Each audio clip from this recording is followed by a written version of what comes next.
High, welcome back to my YouTube channel পিউনা। কেমন আছো তোমরা? আশা করি সবাই ভালো আছো। জানো তো আজকে কি শ্রাবণ মাসের প্রথম সোমবার, তাই তো আমি স্নান টান করে চলে এসেছি শিবের মাথায় জল ঢালবো বলে। এসে দেখি মা আগের থেকেই ফুল বেলপাতা তুলে রেখেছে।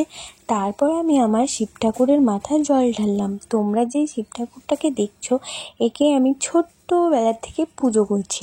আজ আর মন্দিরে গেলাম না, আমি আমার শিব ঠাকুরটাকে ফুল বেলপাতা দিয়ে দিলাম। পাশে থাকা মা কালীকেও ফুল বেলপাতা দিয়ে দিলাম।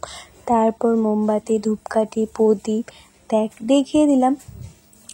তো তোমরা কমেন্টে জানাও কে কে শ্রাবণ মাসের প্রথম সোমবারে জল ঢেলে ফেলেছো, আর কে কোথায় গিয়ে জল ঢেলেছো। আমার চ্যানেলটিতে নতুন হয়ে থাকলে চ্যানেলটিকে সাবস্ক্রাইব করে দাও, আর লাইক, কমেন্ট আর শেয়ার করে দাও প্লিজ। টাটা, বাই বাই, দেখা হচ্ছে নেক্সট ভিডিওতে।